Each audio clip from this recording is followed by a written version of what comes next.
Welcome, everybody. So our talk tonight is enough of the shadow work, embrace the light. I really like this topic as a topic for conversation because bioenergy healing itself is very much light work.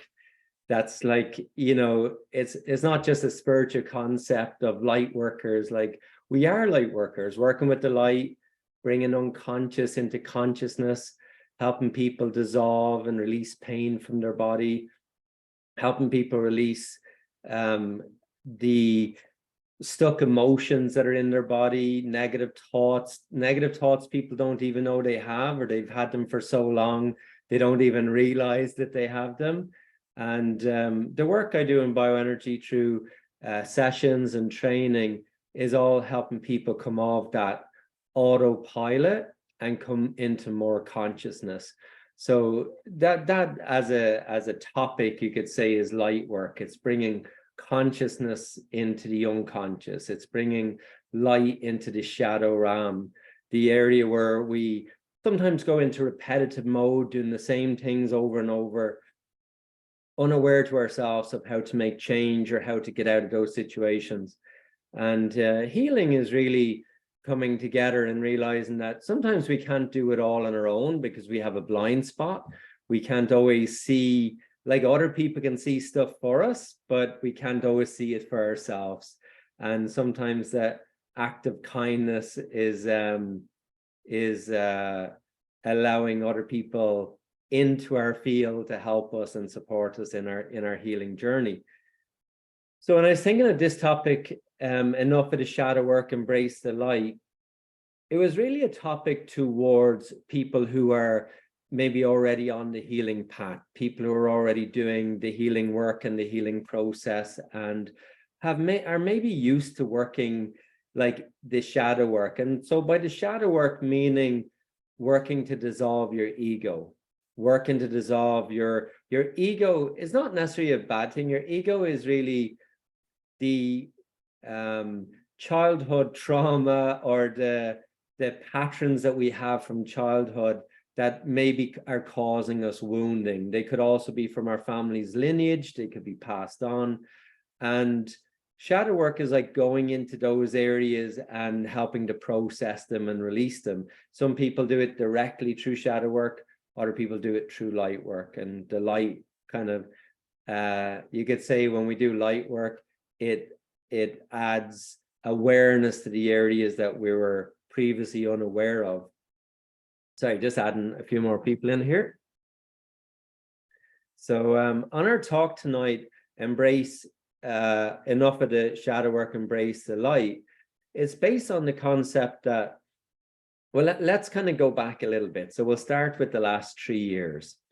And one of the things I recognized in the last 3 years was being a practitioner now for over 30 years is one of the things that I would say I'm pretty good at, is recognizing patterns, like observing patterns, recognizing patterns.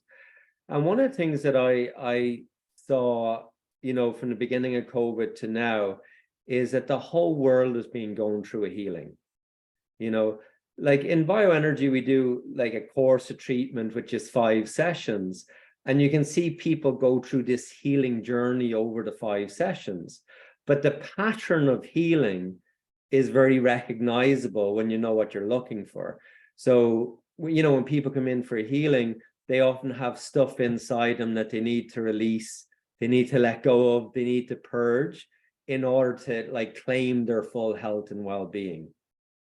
One of the most common things that I've seen over the years of why people get sick is they're often spending their time doing things they don't want to be doing.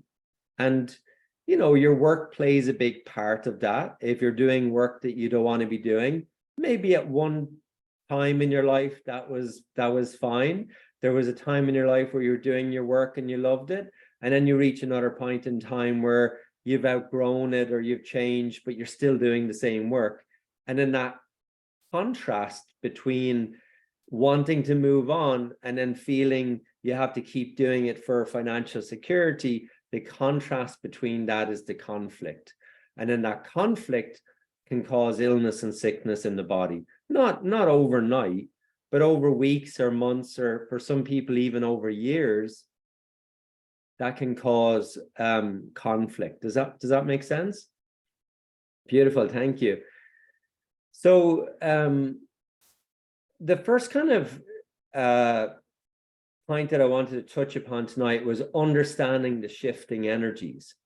And I think that that for a long time, you know, as the world evolves and progresses, maybe a lot of people have been living in a way that is out of alignment with themselves, with their own authenticness, with their truth, and you know, people not fully in alignment with how they want to be living and how they want to be.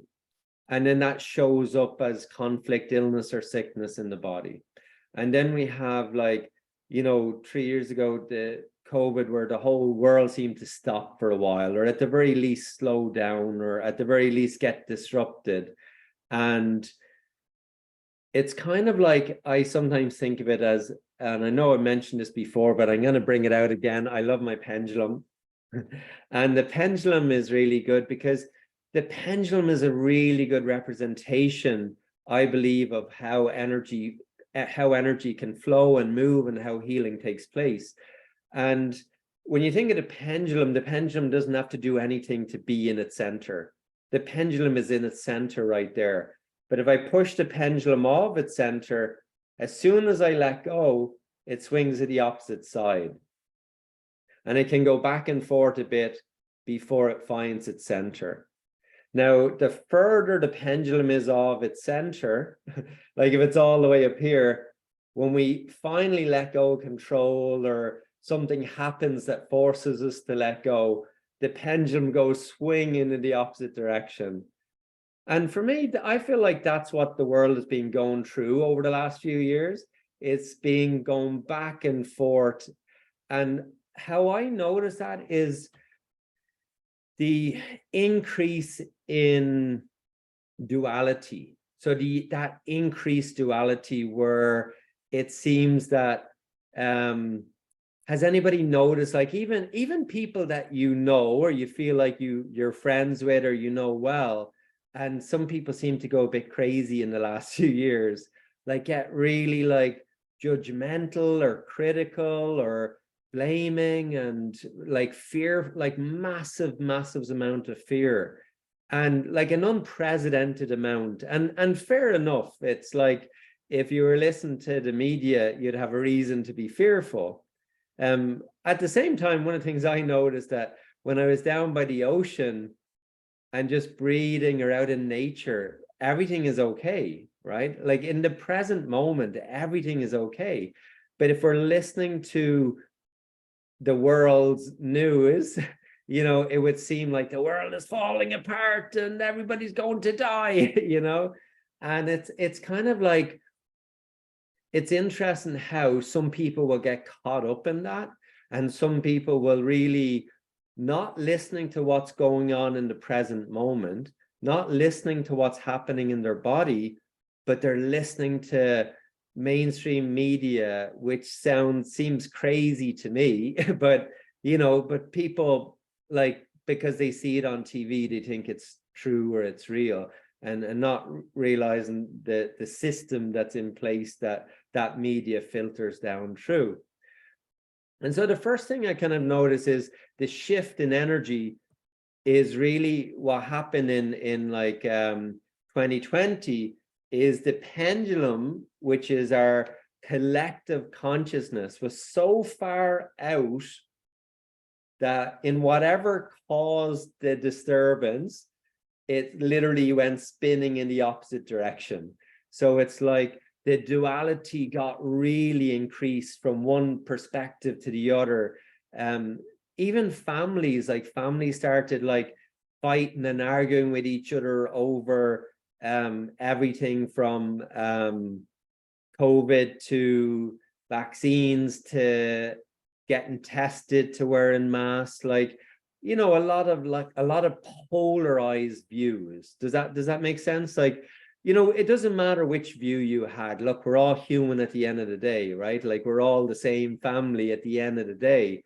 but it's just like the pattern that I'm speaking to is the pattern of going into extreme views, extreme viewpoints, and that people feeling like pushed into two different views. So you're either taking this view, or you're taking that view. And even within your own family, you can have opposing views, and that bringing up a lot of conflict for people. And in terms of like this understanding this shifting energy, so I think one of the things that took place was the world just went into a massive healing process. And in many cases, a lot of people are still in it, still going through it. I was teaching a class this morning. I have a couple of my students here. And one of the things we mentioned in the class is that, you know, healing has to come to a conclusion. You know, healing isn't something you keep doing for weeks and months and years. You know, that would be medication, right? But healing has a completion. The process of healing is to get you better. The process of healing is to reach, not it doesn't mean that you won't have other problems in the future, but whatever issue that's in your tissues that you're working on should come to a conclusion. It should heal. It should get better. That's the process of healing. And so one of the things to understand too is that we are wired for healing as human beings. We are wired for healing. We're wired to fix things and resolve things. Like, especially women always say that about men, don't they? They're always trying to fix everything, right? Absolutely. We're wired for it, right? Like, but not just men are wired to fix things.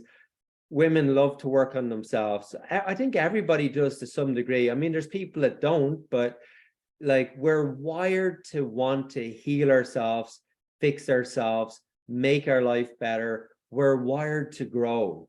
You know, just from a little baby growing up, you know, they literally grow up, right? Like a tree, a plant, they grow up. A flower, it grows into bloom. It starts out as a root, like a seed, and it becomes a root. And it, like even the seed, even a flower is pushing itself. Think about it. It's coming up from the darkness, right? Even a flower is buried down into the earth. And that seed will find its way, will literally find its way up through the earth, up through the darkness, and it will reach for the light. And it will form the roots in the darkness, but it will form its branches and trunk, just like the tree growing upwards. Like even a flower will grow up until it blooms. Like its whole purpose of blooming is what? Expression, to express itself, right?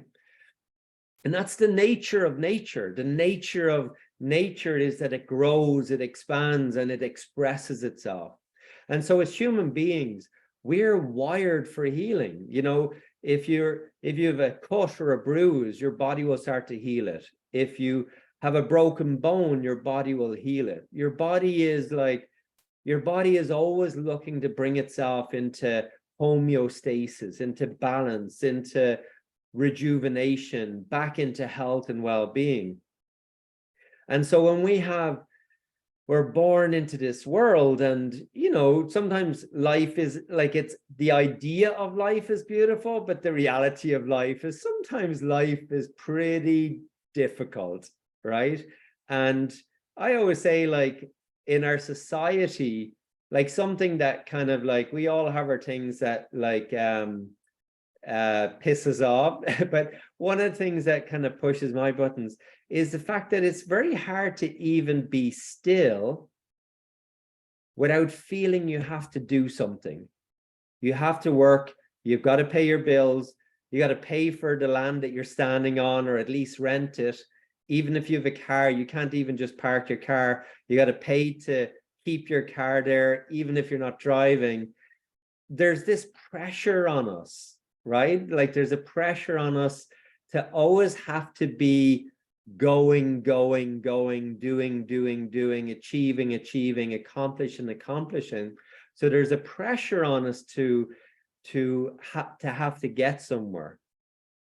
And I think like in terms of us being wired for healing, there's a part of us that knows deep down in our hearts that that's not right. And we talk about like unhooking ourselves from all the doing, all the, not that you shouldn't do and achieve and accomplish, of course, but it depends on whether we're doing it from a place of alignment or whether we're doing it from wounding.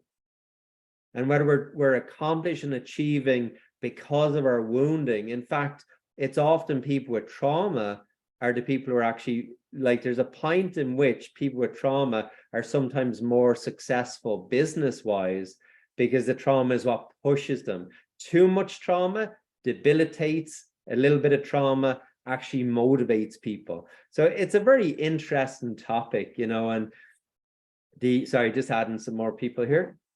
So it's an interesting topic for us to unravel tonight. And I feel like there's some golden nuggets in it for you. Do you like golden nuggets? Yeah, right. Like, not to be confused with chicken nuggets, equally good. But some golden nuggets are like, sometimes we just need an idea or a thought that's different than our previous ones to give us a change in our perspective, to give us a change in the direction in which our life is going. And sometimes it doesn't take as much for us to make significant change in our life. And I think this wiring that we have to heal is we're automatically wired to want to work through our traumas, to want to work through wounds that we feel we have, or the egoic part of ourselves. You know, I also often call it the baggage, you know, so people come with baggage, you know, and we're wired to want to work through our baggage, lighten our load, like let go of the heaviness and the seriousness in life. We're wired to want to release and heal and let that stuff go. And then there's also the family's lineage, right? Like we come into our families and there's wounding that's from generational wounding. And then, especially if you're the black sheep in the family, there's always at least one person in the family, it's usually the black sheep, that comes in to heal the family's lineage, you know, and that one person in the family could do as much healing as all the other siblings together. But just because like your parents don't necessarily heal all of the wounding and baggage that is in the lineage doesn't mean that your parents haven't healed some of the baggage and some of the wounding in their lineage. And that's a really good distinction to make. Just because you're healing your family's lineage doesn't mean that your parents didn't also heal a different part of that lineage, right? But in any case, we come in, we're wired to heal, we're wired to work on ourselves. And again, maybe not everybody, but you know, if you're here on this call, you're probably most likely wired to want to heal and grow, and you've been doing the work on yourself, and you've been doing healing in one form or another, and you've been, you know, reading the self-help books and doing the workshops. And I'll go back to that, reading the self-help books, because those self-help books are great, but they usually end up on the shelf, right? Or they should, right? That's why it's a bookshelf. But in terms of like, you know, we can be doing all the work on ourselves and still feel that there's more to do. Does anybody feel that? Like you're doing all the work on yourself and still feel that there's more work to do. And, you know, one of the things people often say to me is like, Michael, I thought this was done. Why is it coming back around again, you know, in relation to something emotional? And I always say, like, life moves in waves and rhythms and patterns and cycles. So everything kind of cycles around again. And it's not that you don't have stuff from the past come up in your life, but you're a different person when you have to face it the next time. So you're stronger, you're more resilient. It's not that your past doesn't circulate around again and again, or your life doesn't bring the same patterns around again and again, but it's like you, because you're growing, you have a capacity and ability to deal with things now from a stronger place than what you did before. Does that make sense? So then that brings us to when I was saying about this, understanding the shifting energies, I think that there's, people have been doing the work on themselves. So I'm just going to put it into two groups for a moment. The ones who are like actively like working on themselves. And then there's a large proportion of the population that are not doing the work. No. And they're more focused on, maybe material and, as each to their own, right? Like focus on stuff rather than experiences, and that focus, like the only way to really get unhinged from that doing was for the world to stop, for the whole world to go into healing in order to have a course correction.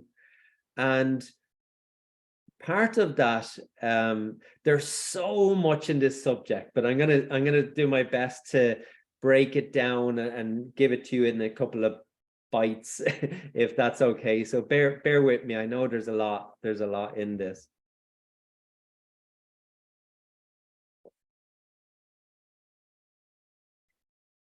So the whole world is going through healing, but at different stages.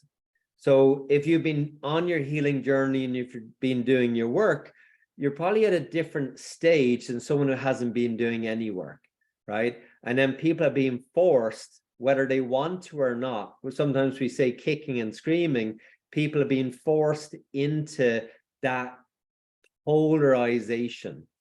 So people are forced into the polarization to get them to look at the stuff that they haven't healed inside of themselves. Right?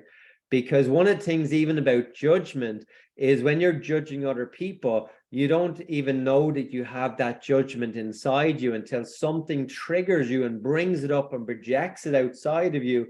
And then someone like says it back to you, that then you get this reflection or this mirror of, oh my God, I'm being really judgmental right now. And sometimes without the opportunity to experience the shadow, we don't get to fully integrate it. We don't get to fully heal it. We don't get to fully let go of it. And so if we just kept going the way we're going as a society, then the bigger things that are out of alignment would stay the same. And I'm going to get to that in a moment. But one of the like main healings that people go through is actually, I talk about it on my courses all the time, but just to kind of bring it into a nutshell, one of the main like emotional side of healing that people are going through is victimhood. And I know, like, when you think of yourself, you may not think of yourself as a victim, I mean, maybe a little bit, but maybe not. Oh no, that's not me. There's this massive collective consciousness that is in victimhood and is in a really high state of fear, anxiety, stress, guilt, shame, grief, regrets, and living from these very, we would say like a lower vibrational energy of like almost like being trapped in these emotions, bouncing off each other, and with moments of happiness and joy, but keep going back to like the default setting of fear or guilt or shame. And I think where maybe in the past you could have got away living that way, I don't think you can get away with it anymore.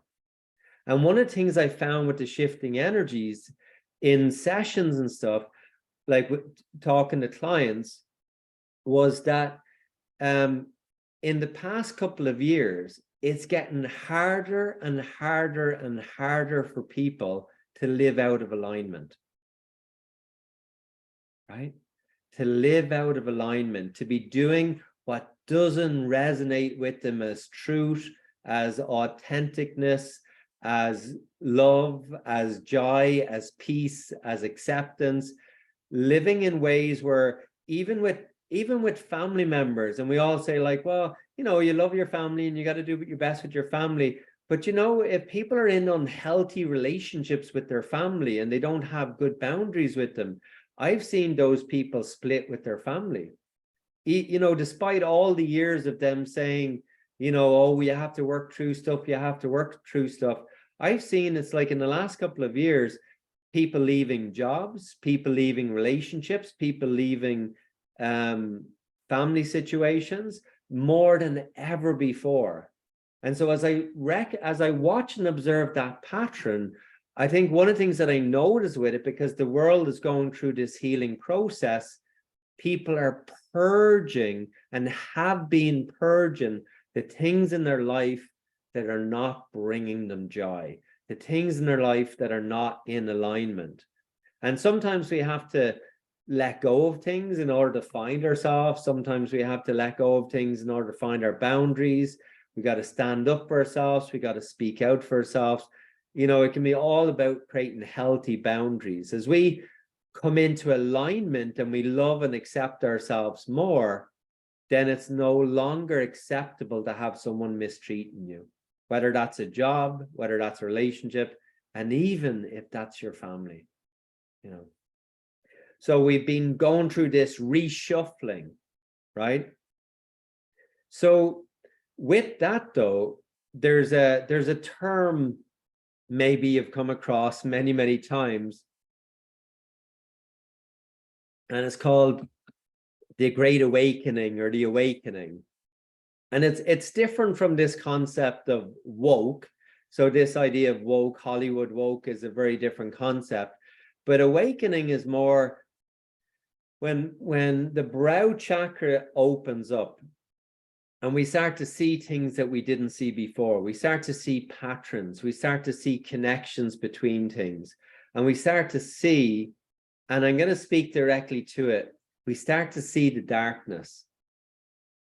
You know, as much as there's so much beauty and so much light, there's a point in people's awakening, we'll call it the awakening, where people wake up. And when people say they wake up, they're generally, what they're referring to is recognizing that the world isn't always supporting us in our health and our well-being and living our best life, but that within the systems of government, medicine, banking, education, I mean, the food industry, you don't have to look far, and there's corruption in everything. And the more you go down that rabbit hole, it gets crazy and scary and very dark and very negative.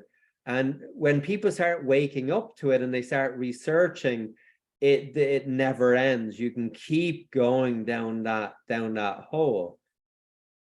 And that brings up within people this, we call it in bioenergy, the awakening of the solar plexus, the power center, the fire center, the fight, right? Where people start to like, hey, this is crazy. Why is this happening? We have to stop this. We got to fight that. They're the warriors, where they're like, you know, this isn't right. We need to do things differently. And you have sometimes people come and even you have people maybe come to you and they're very much like, almost like overbearing now with their new beliefs and stuff, and that can be even a little bit much for you. But basically, as you're awakening yourself, you realize, yes, there is a lot of darkness in the world, and being a light worker does not dismiss the fact that there's darkness in the world. It doesn't dismiss that, but it's being able to see the darkness, and are you ready? But be the light.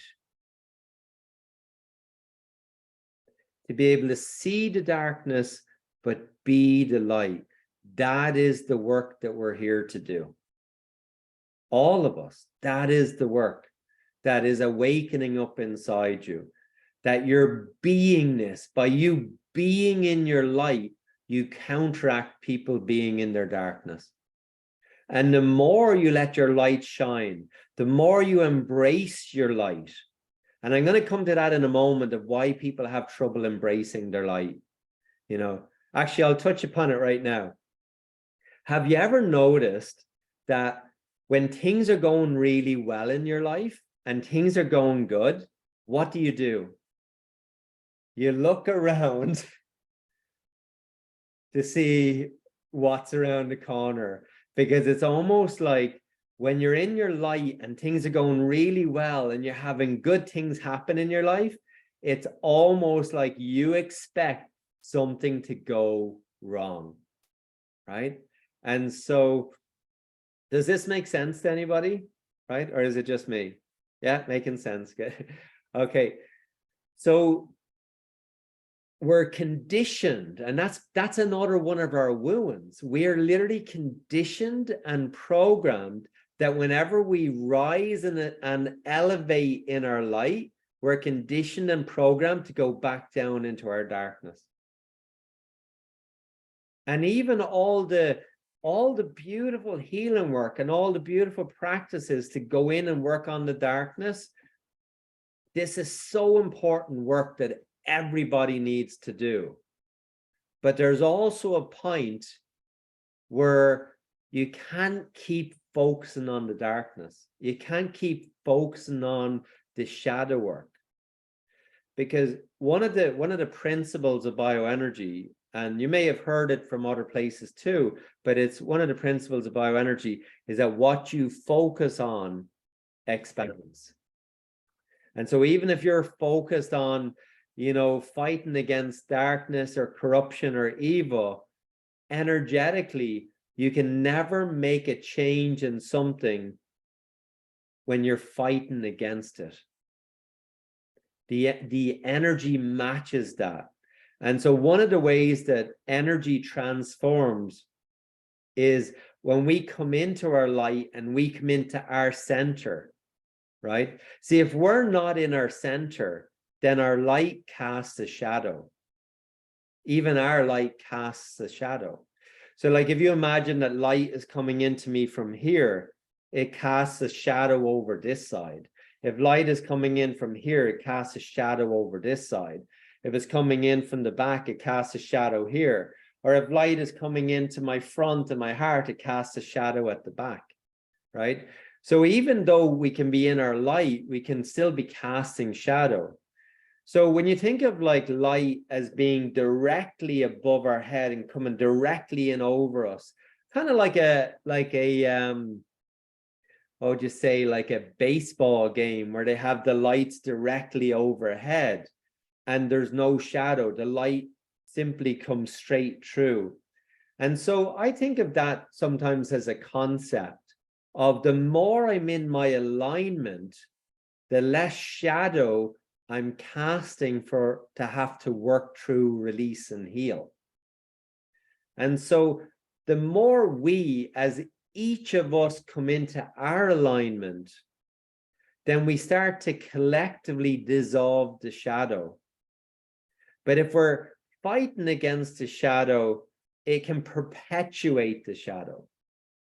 And so what we want to do is dissolve it. It's the same way of like, if there's a fire and you want to stop that fire, take the fuel away, right? Take one of the fuels away and the fire stops. But if you keep adding fuel to the fire, then it just keeps burning. So the next concept I want to share is realize the time of completion has arrived. Now, what does that mean? Well, this is especially for the healers and the energy workers and the light workers and anybody on the self-growth path, is that reaching that point where you realize you've done your work, you've fought your fight. Like, it has been a challenging few years that we've all gone through. Isn't that fair to say? I don't think that's unfair to say. Life is really pretty crazy in the world right now. It's quite a shenanigans, as we would say in Ireland. It's quite a shenanigans out there. I don't think that's unfair to say. I can be in my light and still recognize that there's a lot of crazy, fucked up things in the world, and the world, in many ways, there's a lot of darkness. I can recognize that while still staying in my light. And so the invitation of tonight's talk is enough of the shadow work and coming back in and embracing your light, returning to that light within. And I think of this as this is the spiritual warrior. So like the warrior fights, you know, the warrior is necessary as well. So just like the person who's standing up against things and fighting against things, that's really necessary. And there's people that need to do that, and it's right for them to do that. It's right for people to question things and challenge things and go against things. I think a very courageous person at the moment is Peter Gordon. What's his name? Peter Gordonson? Oh, his surname just escaped me. But like he speaks out about different things and stuff. And there's a lot of really amazing people speaking out against corruption and trying to, you know, bring awareness to that. And for the people who are in that, that's the right energy for them to be in. But the part that I want to share is that for other people, there can be a conflict inside of you when you feel like you're fighting against things. Has anybody felt that? You feel like you're fighting against things and there's a conflict. And the reason being is that the next wave of our energy, our evolution, our process is moving up and embracing the heart chakra, embracing love, embracing acceptance, embracing forgiveness. And of course, in order to embrace that, it actually has to apply to ourselves. Forgiving ourselves, loving ourselves, returning to more love, more acceptance, more compassion, more kindness, and bringing all of that energy. And the last phase of that is integration. We have to integrate not love into the world, but love into ourselves. We have to integrate healing, not healing out into the world, but healing into ourselves, right? We have to integrate not forgiveness to all the corruption out into the world, but forgiveness to ourselves, because the outer world is a reflection of our collective consciousness. And until we heal within ourselves, we don't add to the collective consciousness in a way in which the collective consciousness is healed. And so when we're always looking outside for the change and the transformation and things to be different, we're in this waiting game. And it's one of the things that I notice with people doing healing and stuff is it's like they're waiting for their life to get better. They're waiting for changes. They're waiting for, you know, somebody else to do something to make life better. And one of the things I always say about healing is the present moment is always here. The present moment, oh my gosh, how do you say it? Healing is presence and presence is healing. Healing is presence and presence is healing.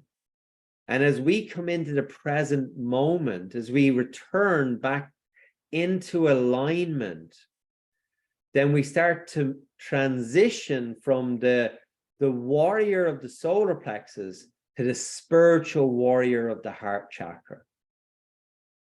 And it's not that the spiritual warrior isn't fighting the good fight, but the spiritual warrior steps in and holds and is their light. They're coming into union with their light. And from the David Hawkins scale of consciousness, which is a wonderful book if you haven't read it, Power versus Force, and he speaks to how one person in love counteracts 500,000 people in fear. Boom. Fireworks. Right? And so You know, sometimes people, like, especially when you're doing healing and you're awake to the nonsense that's happening in the world, sometimes people wonder, well, why aren't you fighting against it? And it's a different fight than shouting loud. It's a fight of returning to light within, embracing the light within, embodying the light within, embodying love, healing the parts of yourself, or for me, myself, but healing the parts of ourself that is out of alignment. And that, my friends, is the gift that we give to the collective consciousness. Is not to keep projecting outwards, but to return to the inner world of love and light and peace. And then to integrate that. So the integration of that, one of the things I often share with my students is that one of the biggest challenges for people is, you know, if we sum it all up in one sentence, is that people don't love themselves. And so the crazy world that we're living, not to say that any of us caused that, but we can be feeding into that collective consciousness. We're being fed and programmed and conditioning to maintaining and sustaining that collective consciousness. And so the way that as a collective that we transform that consciousness is when enough individuals return into alignment, using their intuition, returning into their center, returning into love, that when enough individuals return to love, full acceptance, self-love, appreciation, approval, healthy boundaries of themselves, a return to love, not something that you're doing, but who you're being, full integration of love. When enough people return to love, the world will hit a tipping point. It's hard to say exactly what that tipping point is, how many people exactly have to return to love really for that tipping point to affect the whole collective consciousness. But one of the things that I feel intuitively is that the closer we are to chaos, or the more the chaos is, the closer we are to breaking through that tipping point. From the bioenergy students, you'll know it as the elastic band, right? The moment before the elastic snaps is where it holds the most tension. And so as the world gets crazier, and I don't think it's done yet. I think the world's going to get a little bit crazier for a little bit longer. The only difference is that you don't have to wait for things to change for you to come into your light, for you to embrace your light, for you to find your center. Now, isn't that a breath of fresh air? Oh my God, what if you don't have to wait to find your center? What if you don't have to wait to return to love? What if you don't have to wait for anything to happen? Because if you're waiting for things to happen before you return back fully into integration of love and acceptance, that perpetuates the waiting for everybody, right? So if you're not returning to your center, then who is? If not us, then who, right? You know, so us returning to our center, there's this beautiful concept like the butterfly, and I've shared this in webinars, and it's such a beautiful concept. And it's the concept of the caterpillar to the butterfly. And the caterpillar, as it's transforming into a butterfly, obviously it creates this cocoon around itself. But before the caterpillar becomes a butterfly, the caterpillar starts consuming, and it consumes and consumes and consumes to the point where it's almost ready to explode. It consumes a massive amount of its body's weight, you know, and then it freezes. It goes into almost like a PTSD. It fight, flight, freeze. It goes into the freeze. and then it completely dissolves. The caterpillar completely dissolves. Not even the little eyes of the caterpillar are the eyes of the butterfly. It completely dissolves and transforms. And you don't want to break the cocoon from the outside, right? Just like an egg, you don't want to break it from the outside. But if it breaks from the inside, what emerges out of that cocoon is a beautiful butterfly. Now, what happened was that when the caterpillar was mush, and it really does turn into goop, and I often share with people, many times over the last 3 years, I feel like the world has been a lot of goop, like we have, just for the average person, losing relationships, work, finances, the stress that people have been under, illness, sickness, people losing their jobs, losing their, even the financial situation now seems a bit dodgy, right? So it's like, no matter what happens financially, but the worries and the fear that brings up in you, like in your body, of like, all the negativity, the negative thoughts of, that brings up for you to process. So the world has been going through its goop, or ego, is another way of putting it, but the world has been going through its goop. But there's a point in which within the formation of the butterfly, that these luminary cells, they start to identify each other, and they start to find each other. They start to come together, and they start to form. And these luminary cells come together, and they form the butterfly. And I think of that as a beautiful kind of concept of there's multiple prophecies of a world in which, when the world becomes really shaken and really crazy, and animals are dying, and the food is short, and financial collapses, and the world really looks like it's on the blink of existence, peoples will come together from different nations, from different places, and they'll find each other, and they'll connect to each other, and in their radiance they will transform the world. And this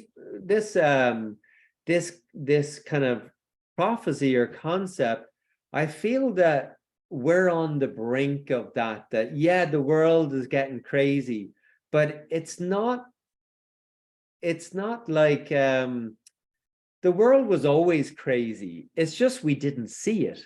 The only difference is that you're seeing it now, right? You're seeing corruption. It's being exposed. You're seeing your worries and fears and guilt and shame. They're being exposed, right? So when in this part of our history, it's just that everything is being exposed, and we're seeing the stuff that we didn't see before. And it's there, unless you're putting your head in the sand and you really don't want to look at all the darkness and corruption, and you're like, no, there's none, I don't see any, unless you're really shoving your head in the sand. But it's like when we can see the corruption, and we can see the darkness, but we don't become it. We stay in our light, and we be in our light. So it's not that we're not acknowledging that it's there. So just like if I'm doing healing for someone, it's not that I don't acknowledge that they're sick, or they have back pain, or they have arthritis. Like, I acknowledge that they have it, but I don't focus on it. I don't even focus on getting rid of illness or sickness, because I know from 30 years of healing experience, if I focus on illness and sickness, they're not going to get better. What I help people focus, talk about your illness and sickness, but don't focus on it. Definitely don't focus on it for 10, 20, 30 years. And don't focus on getting rid of it for 10, 20, 30 years, because you'll still be getting rid of it 10, 20, 30 years later, right? So healing is acknowledging the illness and sickness, but focusing on health and well-being.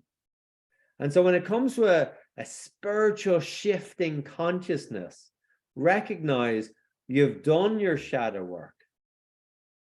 And it's not that there isn't more to do and there won't be more that comes up and all of that, but you can be in the light now, that you don't need to wait. You don't need to do more, that it's a time of completion. You don't need to wait for the whole world to transform before you transform, especially if you're on the leading edge.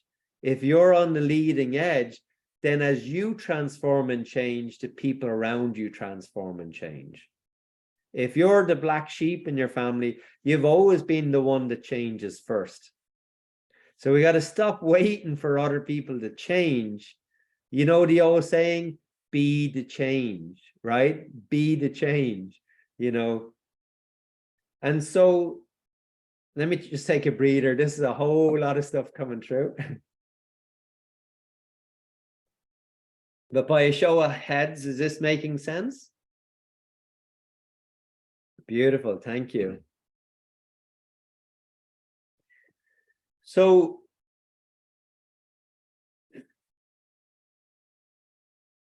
I think in terms of like integrating your light, and that's really embracing your light. That's what I want to like come in our conclusion, you know, is I think it takes practice to really being in your light, because you're so used to switching back into pain and suffering, into victimhood.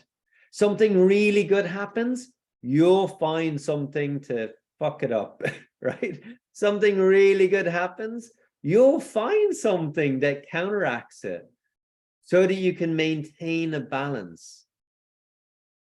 But what if this next paradigm that we're in, and this is what I'm intuitively feeling into, and you can tune into your own intuition and see if this resonates with you. But I believe that this next paradigm that we've already shifted into, that it's getting easier and easier to release and let go of the heaviness and the density. Not that it isn't there, there's so much there, but it's getting easier for us to release and let go of the past. Easier for us to release and let go of anything that's no longer serving us. Unlike years ago where it would have taken us a lot longer to let go of stuff, now it's getting easier for you just to release stuff, just to let it go. I'm done with that. Boom, done, gone, you know. And it's not that you don't appreciate it or value it, but it's just like you're starting to appreciate and value yourself enough to honor the highest energy that wants to come through your body. And this highest energy that wants to come through our body is this luminary energy, to illuminate. Take that in for a moment. Let's take 3 breaths and just feel into those good vibes.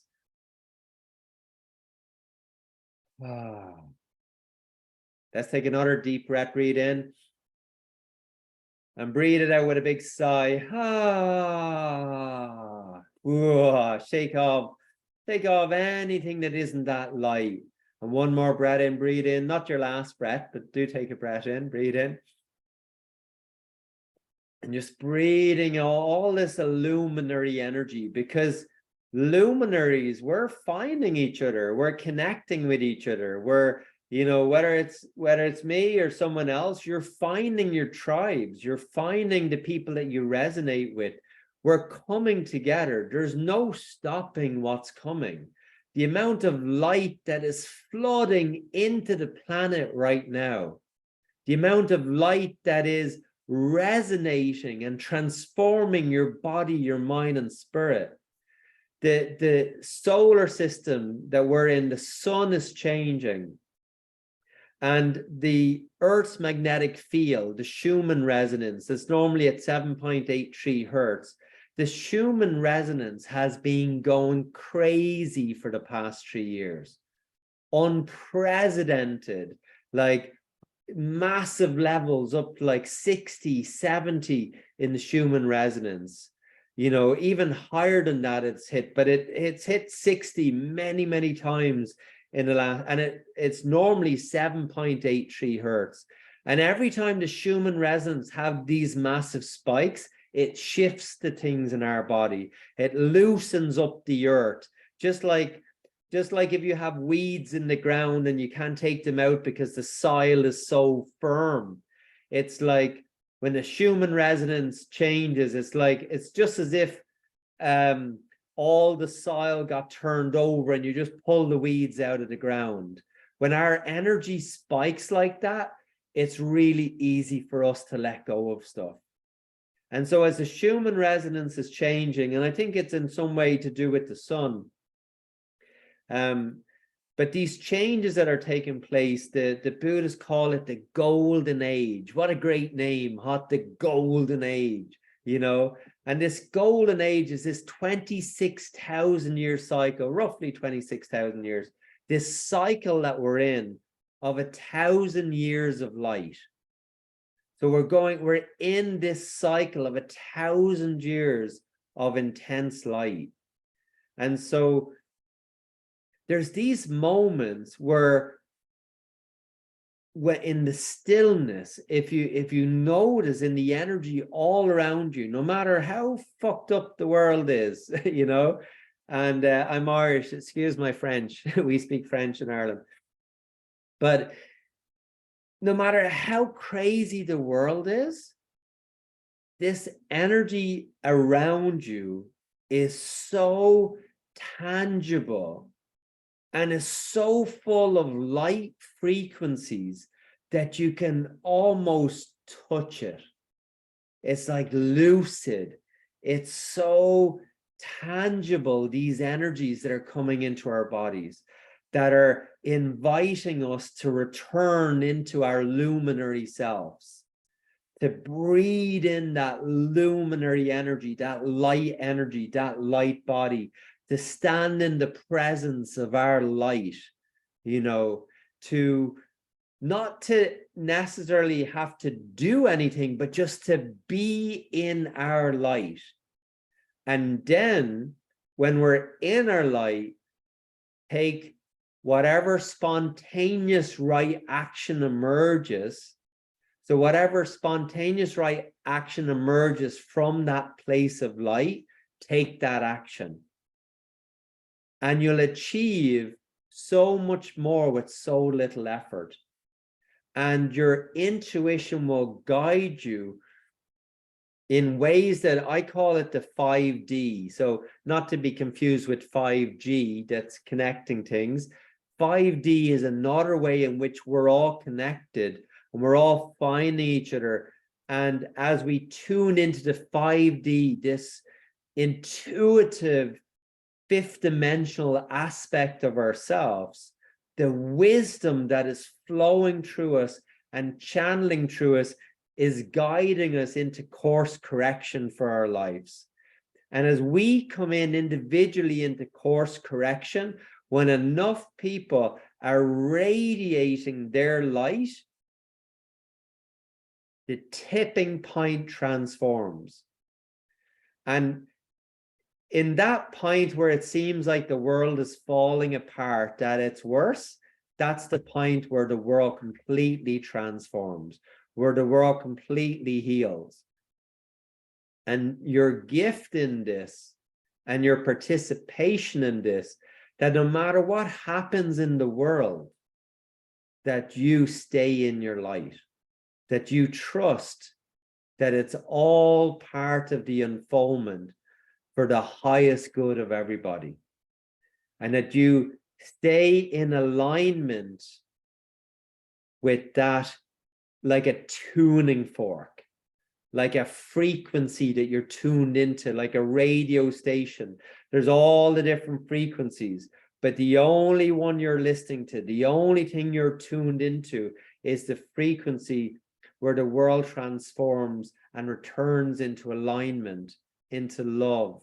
And in a world where we can dream into being a world in which we love and support each other. And anything that's not in alignment with that is currently collapsing. And that's why we see all of these systems and all of these politicians that are corrupt and all, they're being exposed and they're being dissolved because they're not in alignment with the highest good of everybody. And it's pretty easy to see. We don't need to focus on it. We just need to focus on how, if people are living in alignment, what would that look like? And dream that into being. And as you dream that into being, you start tuning in and matching that frequency. And then your body is the anchor. Your body is the anchor for which that radiance to move through you and radiate out into the world around you, into your community, into your family, into your relationships. As you anchor that light in yourself, let nothing disturb you. Find your center. Breathe, meditate, heal, eat healthy food. Find your center. And one of the ways I do, and I teach it all the time, because breathing breathing brings us into presence, and presence brings us into healing. Boom. You can't hear it enough, right? And in the presence, everything is okay. In the present moment, feel it. It's here, right? Everything is okay. And so when we feel into that okay, when we breathe that in and we open and expand into that, we're rewiring the cells of our body. We're rewiring the receptors, and they're also antennas, so they also broadcast. And so instead of broadcasting fear and guilt and shame and, broadcasting, the negative side, you can acknowledge it, but broadcast your light. Be aware of it, even speak to it to help people become aware of it, but don't focus on it. Bring your light back to your light, to your dream, because then we start matching. When enough people are in that tipping point, we pull in that timeline of one where the world comes back into its center. And we're so close. I think we're very close. I think there's more, there's people who are just very stubborn and very asleep. And it's like, when people are in bed and the alarm goes off and they don't want to wake up, right? And they keep turning the snooze button on. I think we're at that point in the movie, right? We're at the point in the movie where people are almost ready to wake up and the world goes through its transformation and beautiful, magical things happen. And we're so close, but we're at that point where people are hitting the snooze button, and they can only do it for so long. And the messages get louder and louder and louder. And to me, that's what healing has always been. When people get sick, it's just that they've stopped listening to their body. And the messages get louder and louder and louder. And if they don't resolve the illness and sickness, they'll get 2 illnesses and sicknesses. They'll get 3, they'll get 4, They might get cancer and die. I know that sounds terrible. But if we don't resolve what's going on inside, it gets louder and worse and worse. And so all paths are about us returning back into right relationship with the self. I could go on and on and on, and on, as those who know me know. But I think that there's a few golden nuggets in our conversation tonight. I think that there's something to take away. It's for free. I hope you've enjoyed it. If you have enjoyed it, I'd appreciate if you go onto my YouTube channel, if you like and subscribe, and you leave a comment. It just helps to get it out to everybody. That's so much appreciated. on our Zoom call here, I'm pasting my link tree under the chat box, and that has all my services in. Please feel free to check it out. I offer healing sessions, both in person and distant. So no matter where you are, we can do healing sessions. And I also offer courses in person in Vancouver or through my website. There's online courses. And I think, the world needs more healing, not less. The world needs more love, not less. And us individually, we all need more love, not less. And I heard this beautiful, actually 2 lovely compliments in the past week. One woman had a session and she told me that it was on her bucket list. And I was like, oh my God, I made it onto someone's bucket list. What a beautiful thing. And then another lady who's on our call tonight, I won't name names, okay, but who said like that she gave herself a session as a birthday treat. Happy belated birthday. But what a beautiful thing. I think that we call it treatment because it's a treat, right? Like you're looking after yourself, you're taking care of yourself, you're doing the work on yourself. Whether that's true bioenergy or something else, I acknowledge you for the work that you're doing. I appreciate your time tonight. Thank you for coming in, tuning in to me. I'm just going to stop our recording. I'll stay on for a few moments if anybody has any questions. If you're tuning in on YouTube, thank you for watching.